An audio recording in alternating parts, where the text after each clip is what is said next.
Hi, this is Huang Xiao again.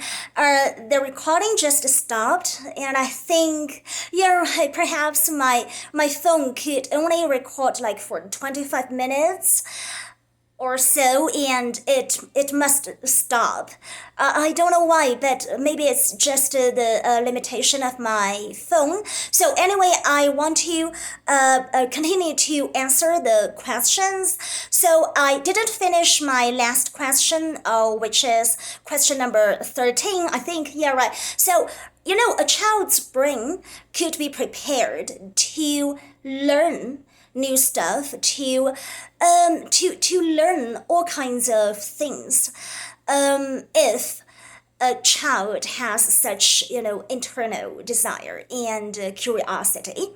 Yeah, right. So now let's move on to question number 14. Why are children innately curious? I think yeah, right. It's the same question. It's same with question number 13, and I just answered. So I will move on to question number 15. What is education psychology? All right, what is education psychology? This question I think just related to the question of definition of psychology. The difference is education psychology. I think it more focuses on teaching, learning, such learning process. When we learn something, I think right, our mind, our brain, is going through a very special, very unique process, a very special psychological process when we are learning some stuff. Alright, so I think education psychology focuses more on humans, on how humans learn in an educational setting, in an educational environment. What happens? What is happening here when we are learning stuff in an educational setting? And also the psychology of teaching, of learning, of instructional behaviors, and also how effective this whole educational intervene could cause.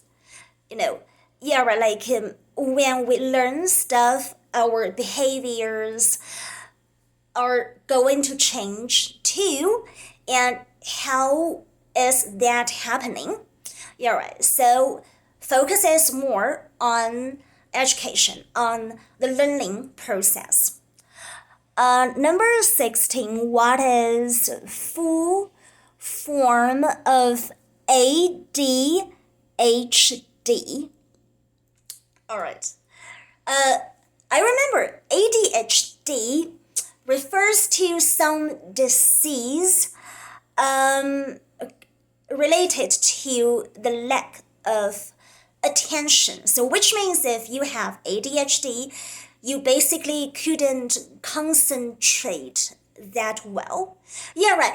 In my class, I also have many kids who have, suffered such problems. They just couldn't concentrate, their lack of their attention. The full form, I think A means attention. The first D means deficit, and H means hyperactivity, and the second D means disorder. Yeah, I think that's the full form of ADHD. Yeah. And number 17, define skill lesson. Okay. Skill lesson here in an international school is quite popular, not only in an early years setting, but also through the whole school. It's quite popular because we want the kids nowadays, they could truly do something with their hands. Yeah, right. So skill lessons are the lessons, the kids lead, the teachers lead the kids to do some tasks, for example, painting, paper cutting art, handicraft, gardening, and some agriculture. Yeah, where we plant our own plants in the small garden of our school. Where we decorate our classrooms by ourselves. When we celebrate some festivals, let's say Christmas and New Year, we paint some nice pictures and we write some nice sentences with the color pens, with all kinds of crayons by ourselves. So the kids, they could be inspired, the creative power and the experimental spirit by doing such skill lessons. So basically, skill lessons are the lessons we encourage the kids, the children, to do something with their own hands, to do some tasks. Focused on the handmaking stuff, focused on the handicraft and the skills. So that's skill lesson. The next question number 18. What is Blackboard summary in lesson plan? Or what is Blackboard summary in lesson plan? Okay, I think you're right. Summary, Blackboard summary is based on comprehensive questions we ask the students near to the end of a lesson, and such summary should present a complete thought. It's quite important to do such summary near to the end of the class. And the next question. All right, question number 19. How is recapitulation helpful in lesson plan? How is recapitulation? All right. Okay, so recapitulation, of course, is like very helpful, very useful in a lesson plan, because when we finish learning something, as a teacher, we need to make sure that the students, they truly understand the stuff. They truly know how to master, how to use all of stuff and skills we have taught in a class. So it will help the teachers and students to go over, to revise a whole lesson. And the very important points, no matter language points or grammatical points or important skills, all of such important points could be revised. And also, very importantly, the teacher is going to know if my objective, my goal of this lesson has already been achieved, or not. All right, so I think that's how recapitulation truly helpful in lesson plan. And the last question 20. Okay, number 20. Why is homework important for children? Yeah, right. Yeah, homework. Yeah, right.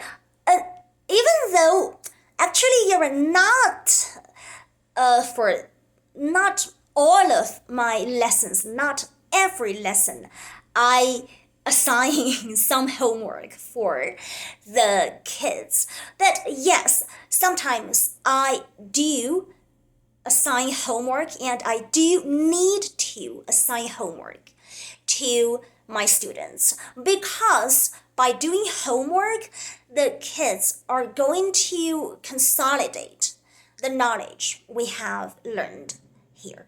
Yeah, right. The knowledge they have learned in class are going to be more solid and they won't forget. They won't, just, forget all of new knowledge, after school if they just play and then the next day when they come to the school and perhaps they forget all of stuff. Whereas the homework could make the knowledge more solid so they won't forget.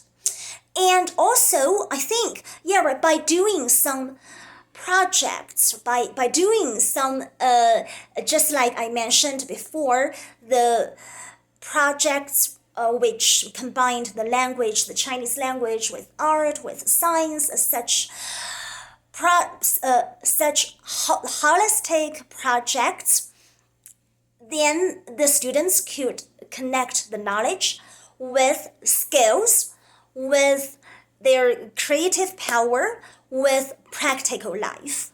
Yeah, right. So homework could also inspire something. Homework could also inspire the inner creative power. All right, so I think that's why homework is also pretty important for children.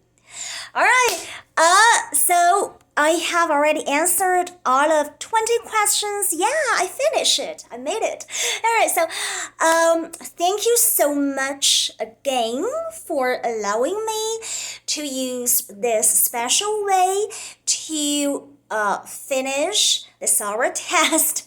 Yeah, because my day basically starts from 5:40. I get up in the morning at 5:40 and then I go to the family to do the nanny job. Yeah, right, because the little kids, that family has two kids, and the little kids, they need someone to prepare the breakfast, to wake them up, and to help them to wear shoes, clothes, anyway, to prepare to go to school. Yeah, right, and then when they go to school, when they go to their school, I also go to the school I am working at, and then I teach Chinese to the students from 3 years old to 18 years old. And after I finish all of my classes, I need to go back to the family where I work as a nanny and home tutor, and I tutor the two kids. Homework, school projects, and English, and also teach a little bit Chinese to them. I create a very educational environment at home. And when I finish my work in that family, it might be 9 o'clock or 10 o'clock or even later, because I also need to prepare some stuff for that whole family. Yeah, right. The dinner and also the meals of the next day. Yeah, right, for the whole family. Yeah, right. So when I get back to my living place, that's already like very, very, very late. And yeah, right. So today to record this video, yeah, I ask a few hours of leave from the school and also from the family so I could record this video in my living place. My situation is quite difficult. So anyway, I just want to say thank you to allow me to do this oral test in this way. This is basically the only way I could do it. And I hope you will be satisfied with my answers, even though they're not perfect, but I hope you could really enjoy my answers, my discussion upon all of topics, and you could know that I truly, spend much energy and time on this course. This is a very nice course. Thank you. Bye.